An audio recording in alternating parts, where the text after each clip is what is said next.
Ladies and gentlemen, boys and girls, children of all ages, welcome back to another incredible week here at 800% Elite Auto. I'm super excited that you're here, and we have a special, incredible guest here today. Now, for those of you that have been in the program for a little while, you might remember we released a training. I'm not exactly sure when it was, but we released one just a little while back, and everybody was shooting me messages about how, oh my gosh, the sound on this thing is kind of crazy, and we're really trying hard to listen and learn because it seems like what this guy's talking about is incredible, but it was quite challenging. So I went in, I looked at it, listened to it, was like, oh my goodness, this is crazy. We had the founder of Auto Hauler Exchange, Royce Neubauer, and I got my audio messed up. So I messaged Royce and his team, and he was kind enough to come back and join us once again so that we can have much better audio and you guys can get to know this incredible human. Now, if you didn't see that previous training at all, you might be like, what the heck is Glenn talking about? What I'm talking about is Auto Hauler Exchange. I am talking about a new product to the market. It's only been around for a few years. And talk about your game changers. This tool is an absolute game changer. Now, how do I know? Well, first of all, when they first showed me the technology, I thought, man, this is incredible. You're bringing carriers together with dealers, right? Eradicating or eliminating is a better word, eliminating the middleman and creating an opportunity for the carriers to make more money and for the dealers to get their cars faster, to be able to track their vehicles better, to make it more convenient and efficient by paying the drivers directly. So no writing checks, no drivers waiting around, none of those things. So I was like, yeah, that sounds cool. However, I've heard a lot of things that sound cool in this business, right? And so I said, well, we're going to let my stepdad test this thing. We're going to let my stepdad test it because my stepdad is straight up a curmudgeon. He doesn't like anything. He doesn't like any technology. He doesn't like anything new. He doesn't even have a smartphone, dude. He does not like technology whatsoever. However, he handles all of the logistics at the second largest used car franchise dealership in the United States of America. He handles all the distribution, over 600 used cars a month that he manages with his pencil and paper or however he was doing it. I don't know how he was doing it, but he was doing 600 used cars a month efficiently, somewhat efficiently. And so I brought him Auto Hauler Exchange. And I brought him Auto Hauler Exchange. I said, I need you to plug this thing in, give it a shot, tell me if it works or if it doesn't, right? And so he plugs it in, 6-7 weeks go by. We're sitting there having tacos over at grandma's house. And my stepdad says to me, man, this Auto Hauler Exchange thing is pretty awesome. Like, I really, really like it. And he tells me these stories about how he's tried to challenge it. He's found like single, tiny little units in the most remote places in the United States of America, and they're getting picked up. The tracking's on point. He loved it. Now that he told me he loved it, I'm like, all right, great. I got to introduce the 800% Club dealers to it. I did not know at the time that I would be buying my own dealership. I had no idea. That just came out of nowhere. So we bought our own dealership, and in the last 3 weeks, I guess it's been 2 weeks. In the last 2 weeks, we have currently 154 units purchased. 154 units purchased that all need to get over to the lot. That number will be 200 by the time that we open. And so we jumped on with Auto Hauler Exchange. Zach learned how to use it very quickly, like amazingly quickly, and just started plugging in all these units we've been buying. And dude, I was out there just the other day. Car hauler comes in. He's got 9 of our vehicles on his thing, and he's like super excited. Everything's smooth. He's dropping off keys. He's walking around the cars and taking pictures so he can upload it into the thing so he can get paid.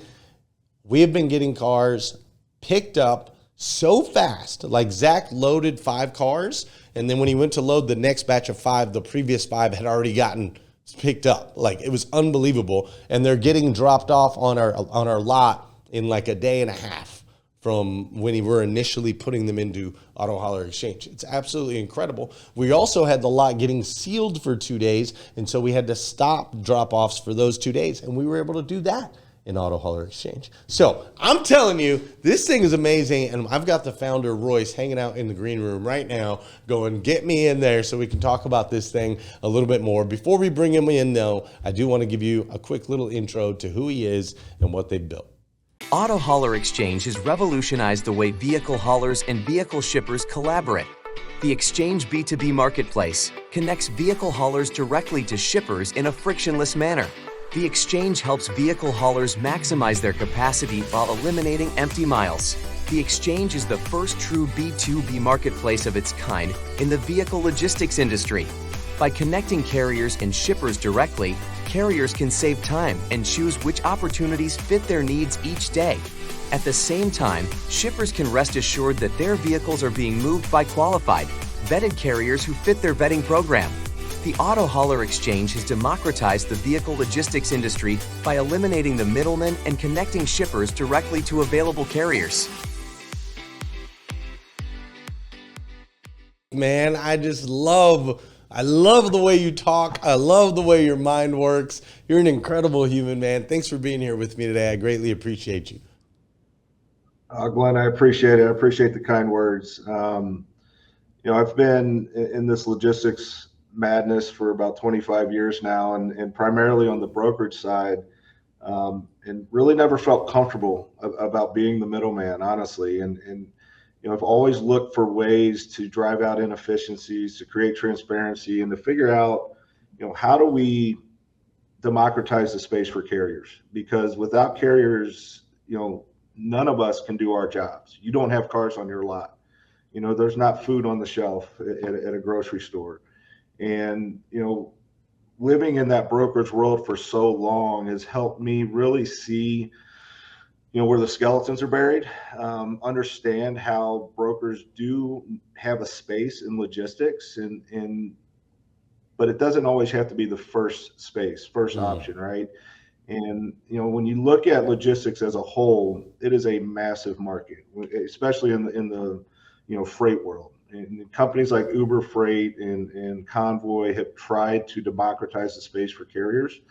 But I think when you look at freight, there's too many verticals and too many variables, too many different types of products that can't ship with other types of product. Trailer sizes and capacities are different. Temperatures in your refrigerated world are different. So it's really difficult to silo the freight world. So when we started moving cars, I just dug in and said, oh my God, here is a siloed space where, didn't matter if you were you mom and pop, you own 10 trucks or you own 500 trucks. Your issue was finding the right capacity, finding the right opportunities to fill out your trailer. And every shipper we spoke to, from OEMs down to dealers, down to remarketers to auctions, their biggest problem was, man, I just can't find enough trucks. Why can't I find trucks? And the secret sauce behind it was, brokers were consuming the market and, basically trying to leverage their opportunities to make more money from the shipper while paying the carrier less, because the broker makes that piece in the middle, correct? Right? Which is fine. There's brokers in a lot of different industries, and there's a necessity for a lot of them. But as we really dialed into the vehicle logistics space, I was just shocked at how much volume brokers were consuming. You're looking upwards of 90% on every opportunity that's being marketed out there, right? So when you're trying to move a car quick, the end customer experience for you is, I need that car on my lot as quickly as possible. Right.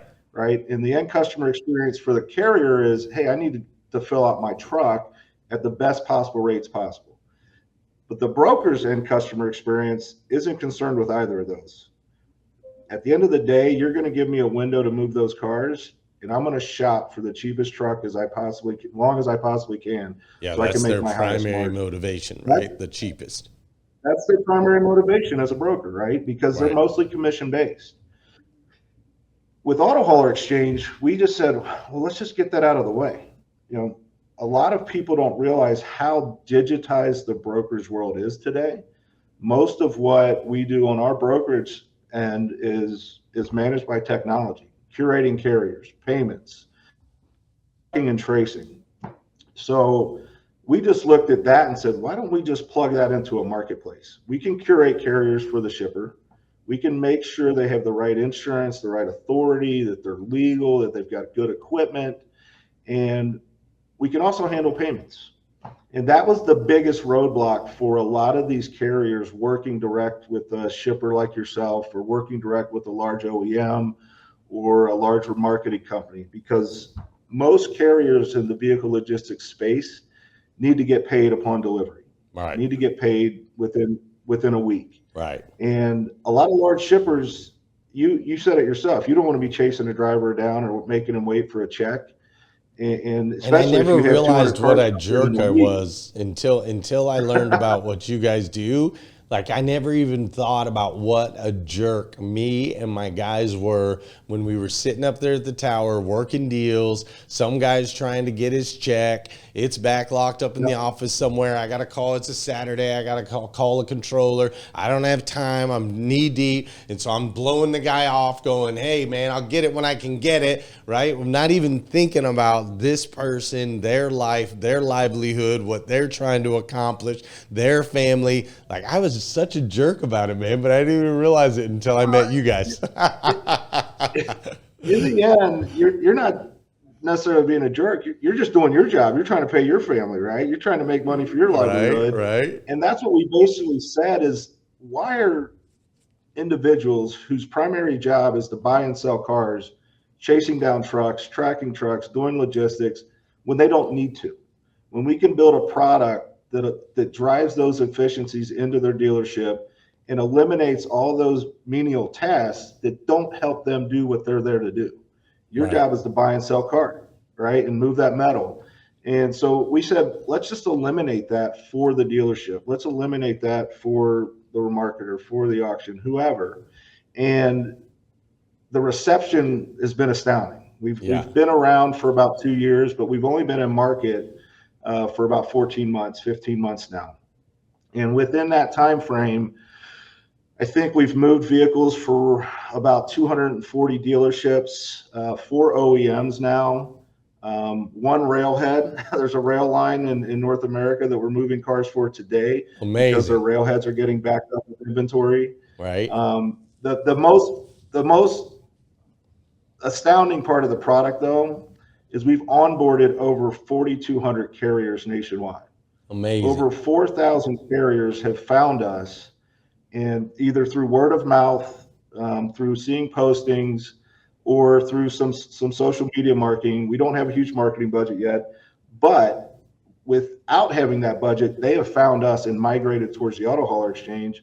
And when we interview those carriers and ask them questions, why are they so interested in working or finding opportunities, through the exchange? And it's because of the fact they aren't working for Auto Hauler. That is the number one answer. When a carrier is working for a broker, they know that broker is in control. Right. But through our product, they are working for Glenn Lundy. They're working for your father. They're working for an OEM direct. We're just the conduit that's connecting the dots for them, allowing visibility of those opportunities so they can decide what they want to put on their truck, when they want to put it on their truck, and how quickly they can deliver it. At the same time, you as the shipper, you control the rates. You control what you're willing to pay. Our system will give you a baseline market of what that market should be paying that day or that week. We're building in AI tools to give you guys even more predictable buying habits, saying, hey, if you're looking for used car out of this state, I would buy them this month, because next month the shipping rates are going to go up an estimated 15%. Or an estimated 10%. Right. And vice versa. Hey, if you can hold off a month for this particular state, we see that market dropping and your shipping costs are going to go down, to allow you to have smarter buying decisions so you can make more revenue on each transaction. In the end, we want to create value for both supply and demand, shipper and carrier. And the tools that we're building in are allowing you guys to operate more efficiently, more intelligently. And the reason the cars are getting picked up faster, and you said it in your intro, is because there's nobody in the middle bogging it up. There's nobody in the middle negotiating, trying to get a little bit more out of the carrier, trying to get a little bit more out of the shipper, slowing down the process. The carrier sees what opportunities are in their market, and they pounce on them because they see the fact that they can work for a new shipper and build that relationship and that trust with you guys.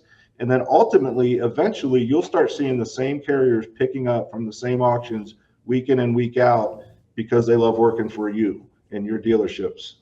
That's incredible, man. Yeah, the guy that there was a guy dropping off. It was a gentleman and his wife, and they dropped off some cars for us a couple days ago. I don't remember which day it was, but he walked right up to me and was like, "Hey, man, we've got 15 trucks, and we do a lot out of Pennsylvania. Are you guys planning on getting any more vehicles?" And I said, "Yeah, we're using Auto Hauler Exchange for all of that." But we've got a lot more to come. We still had, at that point, we still have like 175 vehicles to transport in the next 2 weeks. Yeah. And so I let him know that, but he was like eager to build that relationship because we were using this tool that made 100%. It so easy for him and his wife. It was amazing. Yeah. And that's the beauty of it, is we're seeing that relationship aggregate across the country with a lot of our carriers and our dealers that are in the network.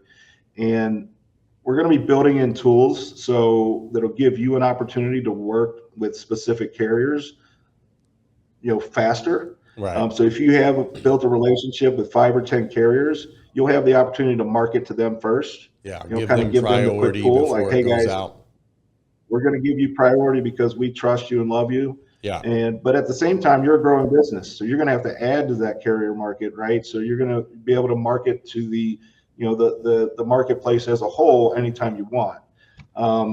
One beautiful part about this is we've been able to see how this is helping expand markets for dealerships, especially regional small dealerships. Yeah. Where they might have bought in a 4 or 5 state radius of their brick and mortar because they knew they needed to get that car quicker, and they didn't trust going outside of that market because they thought it might take too long, they couldn't get the car picked up or delivered. Or it'd be our too very expensive. first shipper that we onboarded, real quick, our very first shipper that we onboarded bought in a 6-state radius of where they were located for over 50 years. Right. That was their sweet spot. Right. But as you know, the used car market has changed, and it's gotten more difficult to find good cars that you can sell in your market. Within the first month of marketing through Auto Hauler Exchange, they started buying cars 10 states over, 15 states over. This dealership's based in the Midwest. They started buying out of California, Florida, Texas. We shipped a car to Boise, Idaho for them that a woman bought from their website. And now they have a national presence, and they're buying from all over the country because they're able to find cars and trust that they're going to get delivered quickly. I so love that. And that is one of the things that we talk to, we talk to our dealers about that specifically all the time. We're like, "Hey man, you've got to get outside." My dealer friends will tell me, I can't, because I teach them to replace what they sold the day before. It's a very simple strategy, right? Yeah. Replace what you sold the day before. If yesterday I sold a 2022 Chevy Equinox with 43,000 miles on it that was black in color, then the first thing I buy today is a 2022 Chevy Equinox black in color with 43,000 miles on it, right? Now, why? Because I've already run ads to that car. I probably have 7 or 8 leads on that car. I know there's a market for that car. There's demand for that car. And so if I can replace it instantly, right, then I can sell 7 or 8 of those leads versus selling one, person the car and then having to start back all over again. So I teach them that, and one of the things that comes back is, well, I can't find that specific car. Whereas if you can access auctions nationwide, there's thousands of 2022. Yeah, it opens the entire thing up. So I love that you guys are giving that new life to. And when you mentioned a Midwest, like, this works, man. Whether you're in Montana or Wyoming, or sometimes some of our dealers are in these places where it's 300 miles to the nearest metro or whatever. This thing works. It still works because it's networks, like you said, 4,200 carriers and growing, right? And it's logistically using some sort of AI to be able to position these things to make the carriers. This is smart stuff. Yeah. So when the carriers are onboarding, we give them an option to kind of tell us where they want to live, where they want to work, where they want to have options and opportunities. So we're going to be targeting, those opportunities that post to they're marketed on the marketplace directly to those carriers. So if there's a carrier that's out of Wisconsin, but they like to run, all the way to Washington State and back, and they're a long haul carrier, they want to see all the opportunities in that route, right? So along that path, when you're talking about those singles that are in off the beaten path locations, we're seeing drivers that might pick up in Chicago and have a drop off in South Dakota, but then we're also seeing shipments coming out of South Dakota that might be going to Idaho. So it can keep that same driver on that same route and picking up 2 or 3 shipments along the route and filling out his truck. And if they can maximize their trailer, they're going to make more money. Right. So it's not forcing 4 cars on a 5-car hauler, which is kind of the brokerage model. Right. We're basically saying if you're a 5-car hauler, find 5 cars in that route, because I guarantee you can. Right. And they're able to see that those routing metrics to see, all right, I can pick up 4 cars in Chicago, I can get another one in Evanston, Illinois, and then I'm heading on my route. And the communication between driver and receiver is the key, right? So when that carrier accepts that shipment, they're connected with the shipper directly. So they're going to give you their estimated ETAs of pickup that you'll see before they're allowed to accept the shipment, and the estimated delivery window. And the receiver is going to have to see that as well. So everybody in that transaction is connected to that transaction, and all the communication's live. So and it's being GPS tracked along the way too. It is. It is.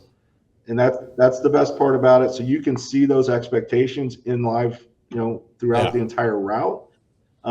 But to your point, if you need to change a shipment, if a car on your lot that was going to get shipped off site or to another lot gets sold and you need to change a VIN, you change the VIN live in the system, it automatically triggers the carrier that, hey, that VIN's gone, here's your new one. So you don't have to pick up the phone. There's no text messages, there's no emails. It's automated through the system. Now, if you want to pick up the phone and call the driver, if you know the driver, if that person is somebody that's worked for you multiple times, go ahead and chat with them. That's entirely up to you. Sure. But we're trying to eliminate those manual touches and just automate the entire process where everybody is tied to one shipment together. And if any changes are made along the route, the communication line is live. It's not me picking up my phone, asking my broker, hey, where's that car at? You said you'd have it here 3 days ago. What's going on? Then the broker picking up the phone and calling the driver, and vice versa. You guys are all synced together, and you see it in real time on what's happening with that transaction. I was at lunch with Zach and the guys. We were at Buffalo Wild Wings just the other day, right? We're eating some wings. I'm drinking a Blue Moon. We're sitting there having a good time, chopping it up, talking about what we're going to maybe do with this new store and so on and so forth. And Zach's got his phone, and he's looking at his phone, and he says, he's flipping through whatever, and he says, all right, they'll be dropping off those vehicles here in about 45 minutes. I said, oh my goodness, dude, you know exactly. And he's like, yeah, I know exactly where they are. So we finished up lunch and ran over, and we were able to meet the drivers right when they got there so that these guys could jump in and get them stocked in and get them photoed, so that we can get them through service in detail. And so that kind of pinpoint accuracy and knowledge not only increases efficiencies on getting the vehicle here, and not only increases our confidence, but also increases the efficiency of the team that is prepping these vehicles. I remember when I was at over at the second largest, I hate saying their name anymore. I don't know why, but when I was the GM at the second largest used car franchise dealership in the country, I remember how it was unpredictable. We didn't know exactly when a truck was going to show or whatnot.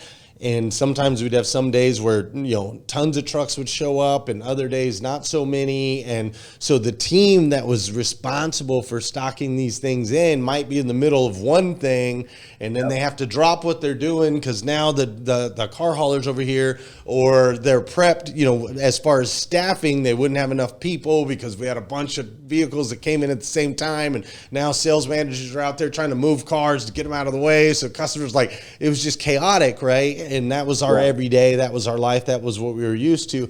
And so it really took me aback when we're sitting there at lunch and he's like, all right, man, they're going to be in 45 minutes. I'm like, this is stinking freaking cool, man. And it just really increases the efficiencies. You came out from outside the auto industry, came looking in, realized that we were doing things in an antiquated and slower way. Tell me a little bit more just about like Royce and how your brain works and how you were able to see this blind spot that maybe none of us were able to see, and not just only create a solution to it, but how do you see these things? If I'm a leader in my organization, how do I look around? Because I didn't know I was a jerk to the guys that were dropping off. I didn't realize how chaotic the system was. It's just what we did, right? I didn't know. So how do you see these things, and then how can we become better leaders in our own organizations and identify these areas where we might be doing things that are kind of silly? Yeah, I think coming from the outside was a definite benefit for me because, when you're in the heat and the fire of your world every day, sometimes you can just put the blinders on and you're in grind mode. And, if you don't know it's broke, why would you fix it, right? Right. And, we did have a few dealers early on who were like, well, my system works fine. Like, well, how quickly are you getting cars? Average 10 to 12 days. What? Your system's fine. How much are you paying in holding costs? How much interest are you losing every single month? Yeah. How much shorter is your timeline to sell that vehicle? You're not even seeing the additional costs that you've created for yourself because you don't think your system's broke. And the way I analyze things, and you were talking my language a minute ago, when you're talking about how your reconditioning center can be on point now, and they know when the cars are coming in and they're prepared so you can staff up or staff down. That's a cost savings to the dealership, right? Doubt. So all these ancillary connections is kind of how I look at logistics. So it's not just the shipment. Everybody wants to know, well, what's it going to cost me to pick it up and deliver it? Okay, that's one part of it. It is a very small part of it. There's always a cost of doing business, and that's just the cost of paying for that truck. But if it's going to save you $50 to ship that car and you get it 4 days later than you could have, what did that really cost you? Right. Right. And if you don't have the data to show you when that car was picked up, when it's going to be delivered, is that costing you internally on your staffing costs up or down? And so when you're looking at it from a holistic standpoint, almost a global view, just from top down, what are all the costs involved with that transaction, and how do we eliminate as much as of that? Right. So that's kind of how I've always analyzed logistics. I've never talked to a shipper who's paying the bill and said, we're going to be the cheapest option for you. We've always said we're going to drive the most efficiency and the best end customer experience, and hopefully drive down costs. Mm-hmm. And if we can do that, then it's going to build a beautiful partnership. And that was on the brokerage side. And when I saw vehicle logistics coming in from the outside, I just saw the most fragmented version of logistics I'd ever seen. And it blew my mind. There was really no collaboration between shipper and carrier, or shipper and carrier, and receiver and carrier.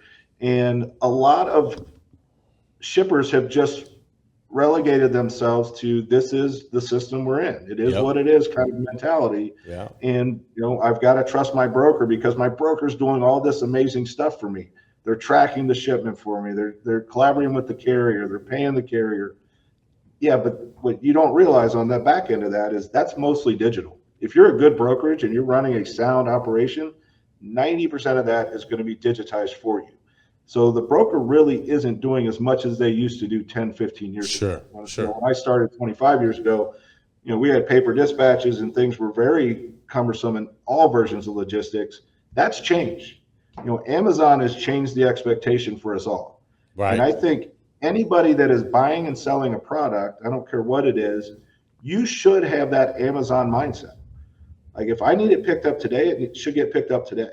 And if I need it delivered tomorrow, it should get delivered tomorrow as long as it's within the mile parameters, right? Legal mile parameters to ship.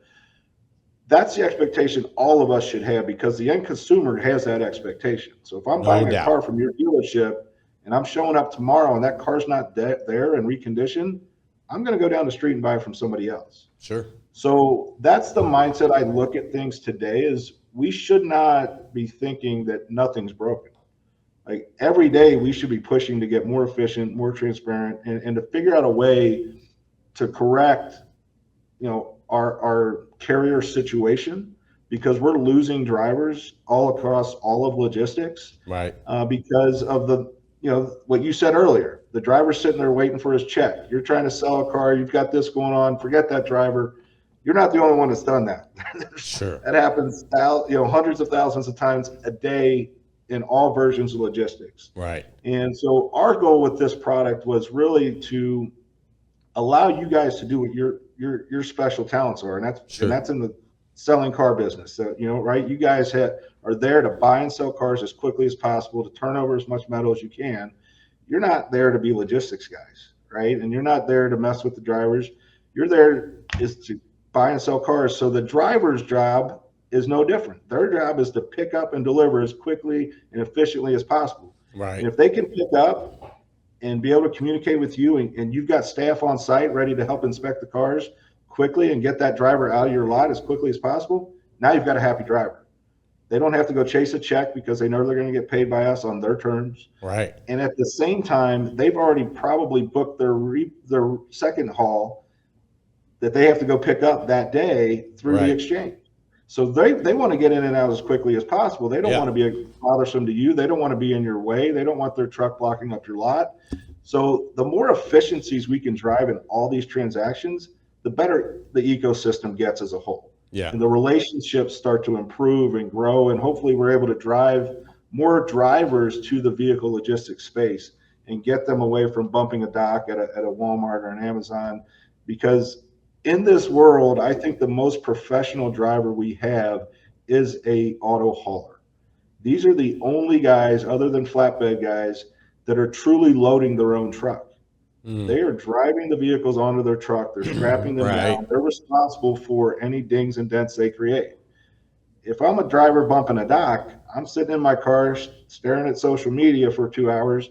Then somebody taps on my door and hands me a bill of lading. I'm off. Right. Those guys don't really have the same type of responsibility that an auto hauler does. Sure. And I think it's a unique driver that wants to do that. And I think they're unbelievably professional. They take pride in what they do, and they want to continue to grow that business for themselves. No And doubt. if they're constantly getting revenue pushed down from them or from the broker, it's really hard for them to grow. It's really hard for them to make a living wage. And we feel that the product we're providing is allowing shippers to work direct, pay that extra 10 or 15% that might be going to a broker directly to the carrier, to allow that carrier to make more money, to allow that carrier to maximize their trailer capacity with other shippers in that market. If you have 2 cars to ship and the guy next door to you has 2 cars to ship and I'm a 4-car hauler, boom, I just filled out my trailer. Right. And as long as the delivery parameters aren't affected, it's perfect for all parties involved. Plus, you probably just got a better rate to ship those cars because you're not buying the whole truck. Right. Right. And So they're not just filling their truck, for that particular load. There's no more like empty legs either, right? Like the goal is to eliminate the empty legs, eliminate the deadhead miles, eliminate the unused capacity on that trailer, which allows them to drive more revenue, but it eliminates, there's a green effect to this too, where it creates less trucks on the road. Right. If you're filling out trailers, there's going to be fewer trucks on the road. So cool. I'm in here in Metro Detroit. We see so many auto haulers in our market, and it drives me nuts when I see a 10-car hauler with 4 cars on the trailer. See it all the time. Yeah. All the time. Now, I do have an interesting question on a side note. Is that your office you're in, or is that Frank's? Frank's This is office? mine. Frank's office has the NFL stuff. I got D2 stuff. Oh, well, I thought that was a Chiefs helmet I saw back there. No, that's I played a little ball at Georgetown College, right outside of your back. You're in Kentucky, right? I'm in Kentucky. Yep. Yeah. So I went to Georgetown College and played a little football there back in the day. Oh, I see. Okay, so that's what that is. I thought that was a little Chiefs action or something. I'm like, man, is he in Frank's office? Did he do that on purpose just because I'm a Raiders fan over here trying to pick on me? Frank's got his office all decorated up with his old Packers and Chiefs gear, so it's pretty cool. All of my office is all decked out in Raiders gear, so we've all got our helmets and our alliances. Royce, what are you seeing real quick, and then I'm going to get you out of here. Obviously, you got you and your organization. You've built an organization. You're building it really fast, which is amazing. You have an incredible culture. You have great people that work for you. What are you guys seeing overall kind of in the industry? You do have your pulse on 240, 250 dealerships that you guys are working with now. And obviously you see it from a different side, right? Because you're looking at it from a different angle. But like we talked about earlier, getting those outside perspectives and stuff is super cool. So I'm curious what you're maybe hearing or seeing in the auto industry, specifically used cars, that maybe could be beneficial for our dealers, some information for them to know that they could maybe use to sell more cars or to be I think better. I think COVID obviously kind of advanced the change in the industry. No all doubt. the challenges and trials and tribulations that came from that across many different environments. I would say, just from a dealer perspective, there's so many technologies being thrown at you guys, right? I mean, everybody's got a reconditioning tech, a logistics tech are starting to grow. Your digital auctions, things of that nature. I would say more change is coming, and to be prepared to analyze it, and not be so closed off to change, because regardless of what you want things to be, it's going to change tomorrow. And AI is advancing that. We know that dramatically. Yeah. There's a lot of scary ideas around AI, but there's a lot of beautiful ideas around AI in my perspective, right? And I think, the things that we're hearing from our side of the business is dealers want to be listened to, because we're not here to tell you how to run your business. And we didn't build Auto Hauler based off of how we thought we should help you guys move cars. Our first 40 customers were dealerships. They helped us build the product to make their days more efficient. And we're gearing up to do those same things for OEMs. And you have your dashboard, which is going to be different than an OEM dashboard. So I think there's going to be a lot of great tech coming into the space. There has been over the last couple of years. I would be mindful, as a dealer that has this tech being thrown at them, to investigate, dig in a little bit. It might take up some of your day, but it might drive millions and millions of dollars to your back end over the next 5 years. No doubt. And, but also understand that even every good piece of technology that hits the market, it doesn't always work for one the way it's going to work for somebody else. So you need to understand who you are as a dealer and as a business person on what you're wanting to achieve, before integrating something. And a lot of products out there that we're seeing are wanting to sign, they want people to sign contracts, long-term deals, things of that nature. That's not us. We basically come in and say, you're in it for free. If the transaction goes through, great, you owe us a fee. Right. If it doesn't, then there's no cost. So for us, there's no risk to buyer or seller, to carrier. Our goal is to basically say, we think our product's superior than anybody else's in the market, and we're going to give it to you for free until you've successfully moved vehicles through it. Right. So I would shy away from long-term contracts on any products that you're being offered. Yep. And we've done that on our end. We have a lot of products, a lot of partnerships on my brokerage end, and people want you to sign a 3-year deal. It's going to cost you $100,000 a year to use their product. I'm like, no, let me demo it. Right. Let me see how it works with my operation, and then we'll have a conversation. So, I think from the used car perspective, I mean, it can only go up, right? I mean, the OEMs are pushing out a ton of inventory now.